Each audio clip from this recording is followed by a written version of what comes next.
World cup में बहुत बढ़िया तरीके से भारत ने ऑस्ट्रेलिया को हराया है। में बहुत अद्भुत घटना है। भारत में जो सोने का रिजर्व है वो 800 टन से ज्यादा हो गया और अरविंद केजरीवाल को अंततोगत्वा बेल नहीं मिला हाई कोर्ट से। और काफी यंग लोग अब संसद भवन में आ चुके हैं और संसद भवन को एक नया दिशा दिखा रहे हैं। विपक्ष सिर्फ आपस में मोदी मोदी मोदी और मोदी करते रहे। नमस्कार दोस्तों, आपका मेरे इस बिजनेस हंट यूट्यूब चैनल में बहुत स्वागत है।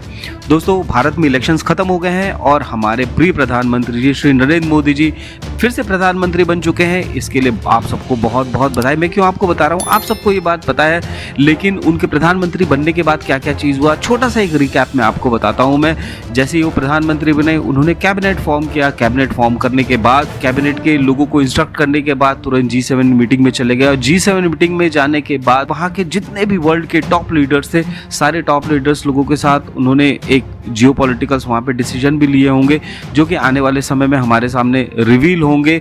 फिर जितने भी पावरफुल कंट्रीज है, उन्होंने यूक्रेन को सपोर्ट करने के लिए स्विट्जरलैंड में एक मीटिंग बुलाई। मीटिंग में हमारे भारत के डिप्लोमेट्स भी वहां पे गए, लेकिन उन्होंने कंबाइंड ट्रीटी पे साइन नहीं किया।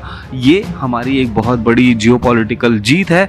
और दूसरी चीज, यहीं पे जो हमारे विपक्ष थे, विपक्ष सिर्फ आपस में मोदी मोदी मोदी और मोदी करते रहे, वो उनकी अपनी परेशानी है।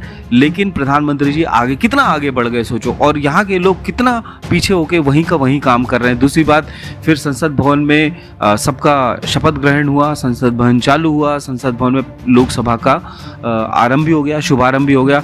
आप देख सकते हैं नए लोकसभा संसद में चिराग पासवान और कंगना रनावत जी का एक बहुत सुंदर वीडियो है जहाँ पे कि दोनों एक साथ हाथ पकड़ के अंदर जा रहे हैं। It's very beautiful gesture. काफ़ी यंग लोग अब संसद भवन में आ चुके हैं और संसद भवन को एक नया दिशा दिखा रहे हैं। लोकसभा चालू हुआ दोस्तों, लेकिन एक ऐतिहासिक घटना घट गई। वो घटना ये घटी कि स्पीकर के लिए इतने सालों में कभी भी हमेशा सर्वसम्मति से स्पीकर चुन लिया जाता था, लेकिन इस बार बिकॉज ऑफ ऑपोजिशन इलेक्शन किया गया और इलेक्शन करने के बाद श्री ओम बिरला जी को स्पीकर चुना गया। बहुत बढ़िया बात है। यहीं पे एक छोटा सा वीडियो भी आपको देखने को मिलेगा जहाँ पे कि राहुल गांधी और नरेंद्र मोदी जी एक दूसरे से हाथ मिला रहे हैं और स्पीकर को, श्री ओम बिरला जी को अपने स्पीकर के चेयर तक के लेके जा रहे हैं। काफ़ी अच्छा जेस्चर था। तो ये बहुत बढ़िया चीज़ें यहाँ पे हुई हैं। अभी आने वाले समय में देखना पड़ेगा कि किस तरीके से ऑपोजिशन की भूमिका निभाता है, या इस तरीके से अपना लाल किताब वो हिलाते रहेंगे संविधान का, जिसको वो सूचक मानते हैं। जब बैक एंड में ये सारे डेवलपमेंट के कार्य चल रहे थे, तो दिल्ली के जो मुख्यमंत्री हैं, जो शराब घोटाले में जिनको अंदर कर लिया गया है, श्री अरविंद केजरीवाल, वो बार उनके जो वकील है वो इस कोर्ट से, डिस्ट्रिक्ट कोर्ट से हाई कोर्ट से सुप्रीम कोर्ट, फिर डिस्ट्रिक्ट कोर्ट, फिर हाई कोर्ट, सुप्रीम कोर्ट, इस तरीके से वो चक्कर लगा रहे थे क्योंकि अरविंद केजरीवाल के लिए वो बेल चाहते थे, लेकिन ऐसा हुआ नहीं। और अरविंद केजरीवाल को अंततोगत्वा बेल नहीं मिला हाई कोर्ट से, और खबर ये भी आ गई कि उनको CBI ने अरेस्ट कर लिया है। और यहीं पे तीसरी चीज़ पे एक फ्रंट हुआ, वो इकोनॉमी इतनी बूम कर गई हिंदुस्तान की। जिस दिन इलेक्शन का रिजल्ट आया था 4 जून को, उस दिन पूरा स्टॉक मार्केट नीचे चला गया था, लेकिन जैसे ही प्रधानमंत्री जी ने ओथ लिया, दूसरे दिन स्टॉक मार्केट ग्रो करते करते 75,000 से आज स्टॉक मार्केट वो है 78,000 के ऊपर जा चुका। तो ये बहुत बड़ा अचीवमेंट है और बहुत सारे FDIs हमारे पास आने चालू हो गए। तो ये एक इकोनॉमिक ग्रोथ दिखाता है। और अभी भी RBI और बड़े बड़े जितने भी जो फाइनेंशियल इंस्टीट्यूशंस है वो ये कह रहे हैं कि इंडिया का इकोनॉमिक ग्रोथ 7.8 से 8.2 के आसपास में रहने वाला है, और उसमें कोई दो राय नहीं दिखता। आने वाले समय में भारत के प्रधानमंत्री जो कह रहे हैं हम तीसरे नंबर की सबसे बड़ी इकोनॉमी बन जाएंगे, वो बहुत जल्दी आपको देखने को मिलेगा। जिस कदर से यहाँ पे स्टॉक मार्केट में एक जबरदस्त उछाल आ रहा है, वो अपने में इकोनॉमिक ग्रोथ को दिखाता है।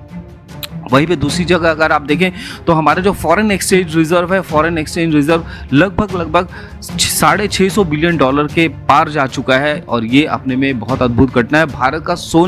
भारत में जो सोने का रिजर्व है वो 800 टन से ज़्यादा हो गया। तो ये सब एक तरीके से बहुत अच्छे सूचक हैं जो कि आने वाले समय में बता रहे हैं कि इकोनॉमी हमारी बहुत ज़बरदस्त तरीके से बढ़ने वाला है। तो ये था हमारे इकोनॉमी के बारे में भी जो मैं आपको बताना चाहता था कि इकोनॉमी हमारी बहुत सही इस सिचुएशन में चल रही है। हमारा एक्सपोर्ट बहुत सही सिचुएशन में चल रहा है, हमारे इंडस्ट्रीज बहुत सही सिचुएशन में काम कर रहे हैं। और एक चीज़ और मैं बता दूं कि 1 जुलाई से नया कानून लॉ बना है कानून के लिए, वो लागू हो जाने वाला है। तो उससे आप देखेंगे कि जुडिशरी में बहुत ज़्यादा इसमें चेंजेस आने वाला है। इसी बीच एक और भी महत्वपूर्ण चीज़ हो रही है कि भारत T20 वर्ल्ड कप में बहुत बढ़िया तरीके से उसने भारत ने ऑस्ट्रेलिया को हराया है और अब हम सेमीफाइनल्स में हैं। तो आगे देखने वाला एक बात रहेगा कि फाइनल्स में हम क्या करते हैं और सेमीफाइनल में हमारा क्या रिजल्ट रहता है, लेकिन ये एक अच्छा सूचक है। और इसी गुड नोट्स के साथ, इसी एंथुजियाज्म के साथ मेरे इस बिजनेस हंट यूट्यूब चैनल को लाइक कर लीजिए, शेयर कर लीजिए, सब्सक्राइब कर लीजिए। इस तरीके की न्यूज़ मैं आपके लिए लेके आते रहता हूँ। धन्यवाद।